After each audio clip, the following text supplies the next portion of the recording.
Yeah, get the blue ones. No, not that one. That's the white one. Yeah, you need to get the dark blue ones. The dark blue one.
So today, my family and I went picking blueberries.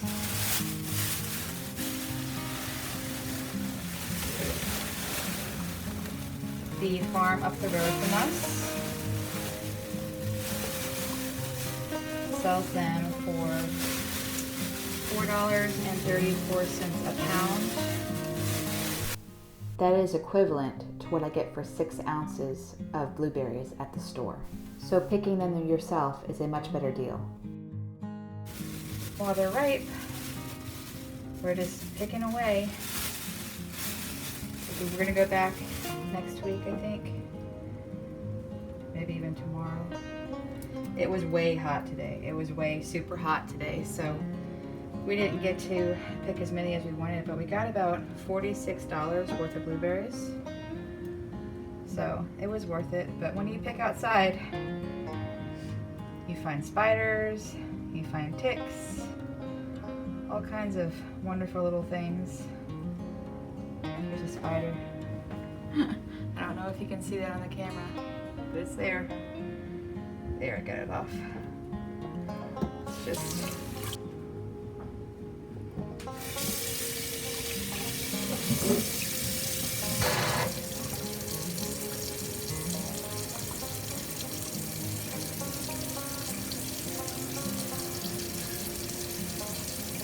I'm just rinsing these off, doing a cursory rinse. And I will fill a larger pot with blueberries later and fill it all the way up and let it soak, and I'll move them around, and whatever shouldn't be in there usually rises to the top. And I'll pour it out, and then I'll put them back in the colander for another rinse. No matter where you go, you should always wash your farm fresh produce, because they can say that they're organic and they can say that they didn't use this and didn't use that, but sometimes things slip in there that you don't know about, so it's always better to wash it very thoroughly.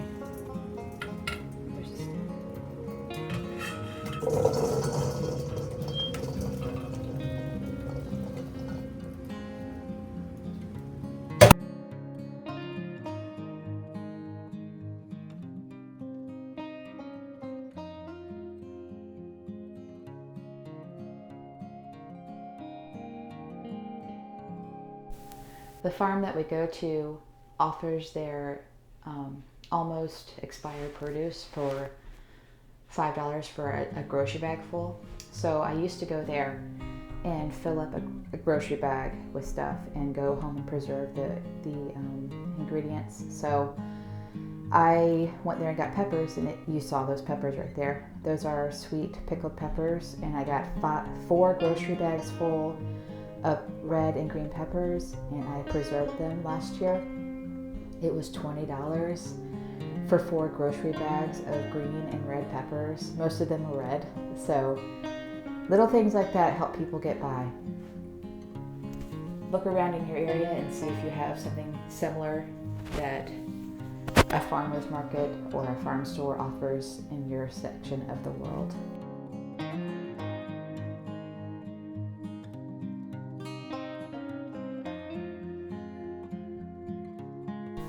Here I am bagging up some blueberries to freeze. I like to do this when we go blueberry picking so that later on in the year, or even a few weeks from now, I can go in there and get blueberries and make another cobbler or pie, or even use them in oatmeal or smoothies.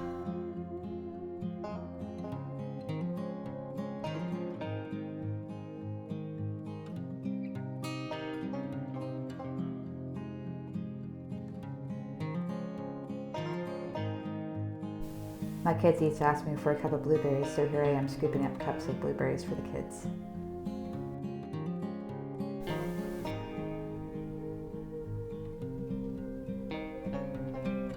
Here I am making a pie crust to make a blueberry pie. I start out with 2.5 cups of flour.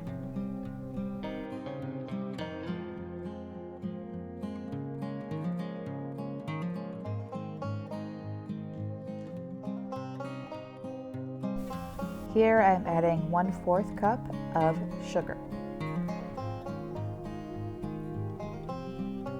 Next I'm adding 1/2 teaspoon of pecan Himalayan sea salt. You can see I mixed up my measuring spoons right there for a second, but I corrected it right away. In the future, I might even add a whole teaspoon of salt just to give the crust more flavor. This is Rumiano butter. I got it from Azure. I'm going to grate 1 cup of this and put it into the pie crust mix. In the future, I think I'll add 1.5 cups, maybe even 2 cups to the mixture. because it makes the pie crust more fluffy and flaky when you do that. So definitely in the future, I'll probably be adding 2 cups of grated butter to it, not 2 cups of butter in general, just 2 cups of grated butter, which is a different amount of butter.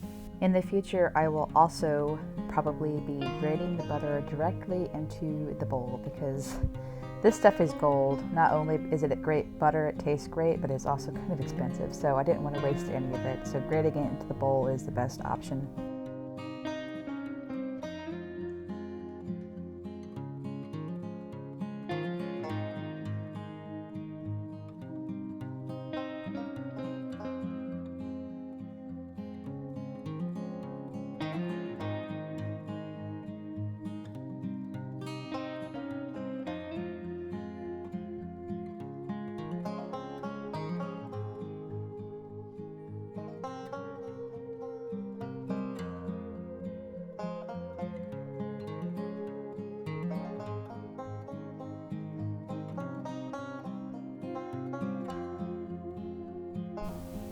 Here I am just fluffing the butter around and getting it coated with the flour mixture so that it doesn't all clump up when I'm going to mix it, and mix in the wet ingredients. I'm also adding 2 tablespoons of white vinegar in here, and I'm also adding 1/4 a cup of ice water at a time until I gain the right consistency with my dough. I added about 3 1/4 cups of ice water to this dough, so in the end that's 3/4 of a cup.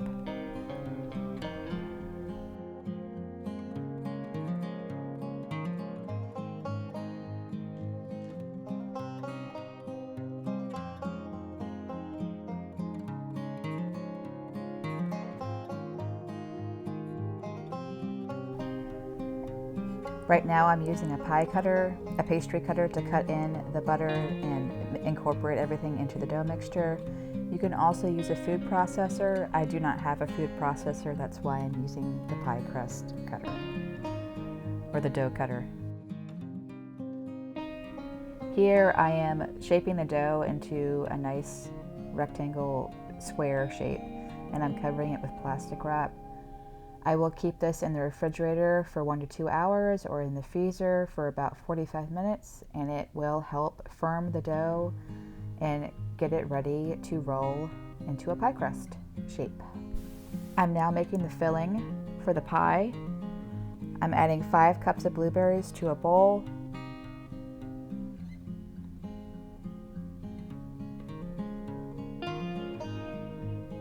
And 3 tablespoons of lemon juice to the same bowl. I have a half a tablespoon here, that's why I added 6 of those. I couldn't find my tablespoon measure. This is half a cup of sugar that I'm adding to the filling, and 1/4 cup of cornstarch. You stir that all together and get everything incorporated into the mix. And after you get everything incorporated, I like to add 1/4 a cup of vanilla light fit yogurt. That's the kind I use all the time. It's got low calories, low fat, and it tastes really good and delicious. Here I am getting ready to roll up my pie crust. It's been in the freezer for about 45 minutes. Just keep the surface floured really well, and you shouldn't have any problems with sticking as long as you do that. I'm using a jelly mat to roll it out on. You can use whatever you have available. It just helps prevent sticking. Now I'm going to put the pie crust into the pie pan, and what I would have done different here was I would have left more room when I was cutting the dough. I would have left about 1/2 inch more along the edges so that the pie didn't sink down into the pie crust didn't sink down into the dish. I could have also doubled the dough recipe and left that crust and made a really, really nice edge with what was there instead. Here I'm just rolling out the dough to make a lattice for the top of the pie. When you roll out the dough, shoot for a 1/6 of an inch thickness to your dough.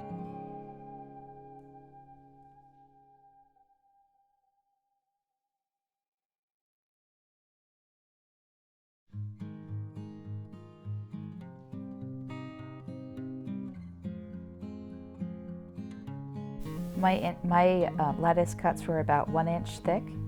You can do whatever size you want, but I find 1 inch to be manageable and easier to plait at the end when you're doing that.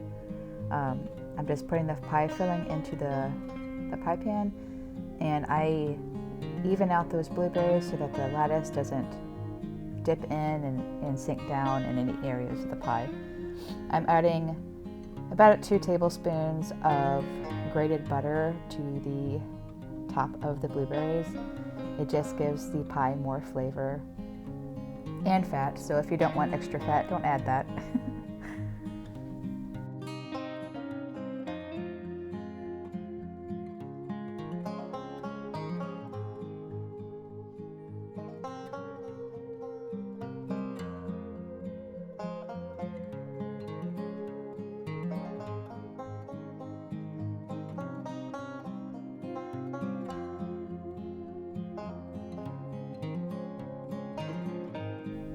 Here I'm just crimping the edges of the pie and connecting the lattice pieces to the edges of the pie.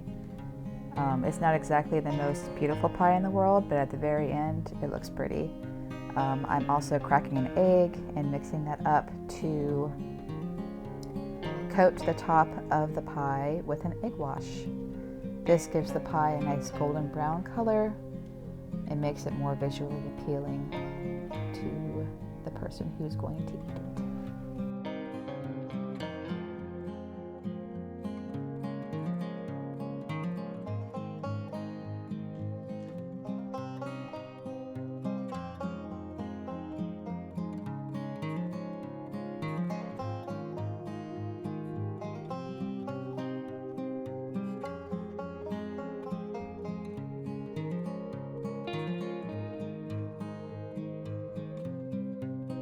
Here I'm adding some dark brown sugar to the top of the pie crust.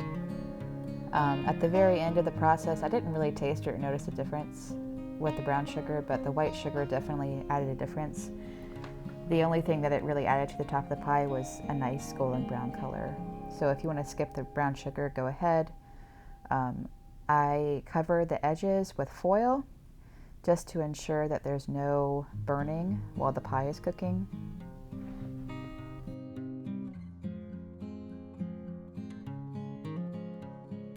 I baked this pie at 350 degrees for about an hour. Oven times may vary though. Here I'm slicing up chicken breast to make dinner for the night. And I'm cutting up an Asian pear to put into the marinade for the chicken. I like to cube up my chicken, give it a little texture to make it easier for the kids to eat and more appealing to the palate. I am reserving half of this Asian pear for the salad and cubing up the rest of it for the marinade.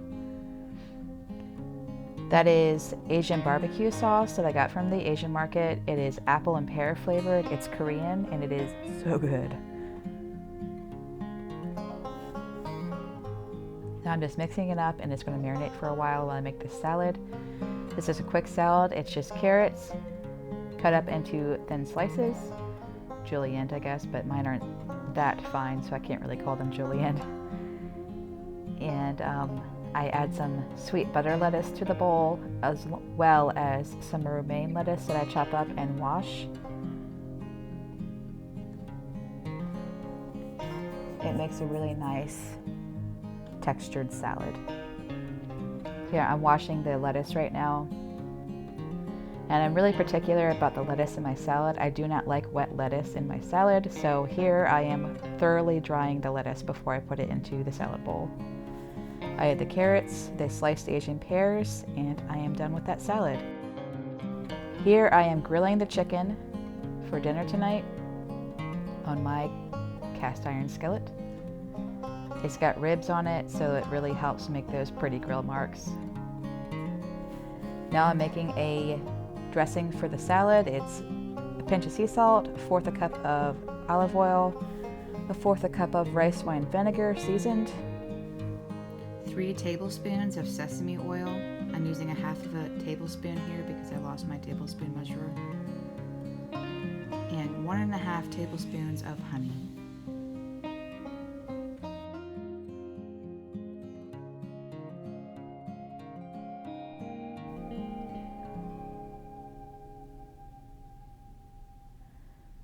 That's a 1/2 tablespoon of sweet soy sauce. And I also add 1/2 tablespoon of garlic that's minced.